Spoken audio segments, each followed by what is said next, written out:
Bienvenidos a una nueva videolección de microeconomía en esta parte de organización industrial. Hoy empezaremos con el tema del monopolio, viendo las barreras a la entrada y el concepto de poder de mercado.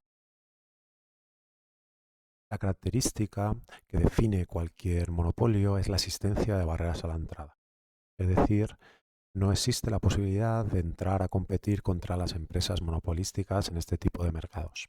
Esto origina que no existan sustitutivos cercanos, es decir, la empresa no tiene competidores y los consumidores no podemos consumir el producto o servicio del monopolio en otras empresas. Esto origina a su vez que la empresa sea la única que puede ofrecer y producir en estos mercados.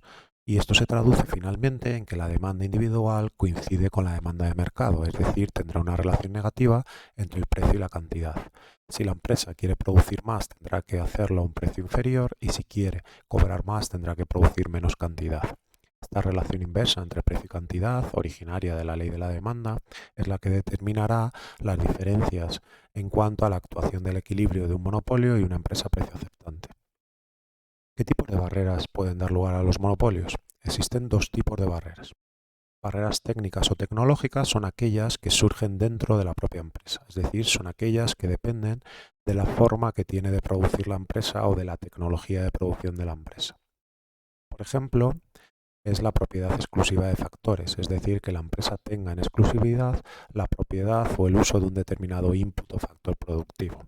Es el caso paradigmático de la empresa de producción y distribución de diamantes holandesa De Beers. El segundo tipo de barrera tecnológica es la creación de monopolios de red. Los monopolios de red se crean cuando una empresa es capaz de construir lo que se llaman economías de red, es decir, produce un bien o servicio que obligatoriamente necesitan a su vez para su producción otras empresas. El caso paradigmático es el de las tecnológicas.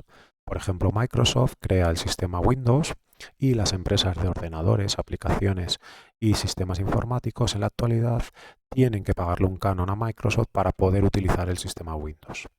El último tipo de barrera técnica son los monopolios naturales. Los monopolios naturales son aquellos formados por empresas que tienen economías de escala. Las economías de escala, como vimos en vídeos anteriores, caracterizan a las empresas que tienen costes decrecientes en el largo plazo, es decir, aquellas empresas cuyas productividades no paran de crecer en el largo plazo. Un ejemplo de monopolio natural son las empresas de distribución energética, las empresas de transporte y logística o las empresas de telecomunicaciones. El segundo tipo de barreras son las barreras legales. Las barreras legales no son características internas de la empresa, sino que son externas, no dependen de cómo produce la empresa. Pueden ser patentes, que dependerán del tipo de mercado o de producto que estéis analizando y del área geográfica en cuestión, o pueden ser monopolios públicos o estatales. Un monopolio público o estatal es cuando el Estado o cualquier subdivisión del mismo decide que tiene que controlar la producción de un determinado mercado, ya sea por razones estratégicas, como el mercado de la defensa o el mercado aeronáutico, ya sea porque el sector privado no es capaz de abastecer de forma eficiente un determinado bien necesario para los consumidores. Por ejemplo, el mercado de agua o, por ejemplo, los monopolios de parques infantiles o, por ejemplo, los polideportivos y centros sociales. La última de las razones de la existencia de monopolios públicos es que el Estado puede necesitar unos ingresos económicos que permitan a su vez sufragar otros gastos dentro del presupuesto estatal. Cualquiera de estas barreras hace que el comportamiento de una empresa monopolística difiera de lo que habéis visto en empresas precio aceptantes en vídeos anteriores. Si recordamos, una empresa precio aceptante es aquella que no puede alterar el precio de mercado, es decir, aquella que se enfrenta a una demanda individual perfectamente elástica. Eso se traduce en que no existe una relación entre el precio y la cantidad, es decir, puede producir todo lo que quiera sin alterar el precio de mercado. Y a su vez, la consecuencia es que el ingreso marginal es constante e igual al precio de mercado. Sin embargo, en una empresa de competencia imperfecta y en particular un monopolio, como hemos visto antes, la curva de demanda individual coincide con la curva de demanda de mercado. Esto hace que la relación entre cantidad y precio ya no sea nula. Existe una disyuntiva o un trade-off entre el efecto cantidad y el efecto precio. Dicho de otra manera, si quieren producir más tendrán que bajar el precio y si quieren cobrar más tendrán que producir menos. Esto se traduce en que el ingreso marginal ya no es constante.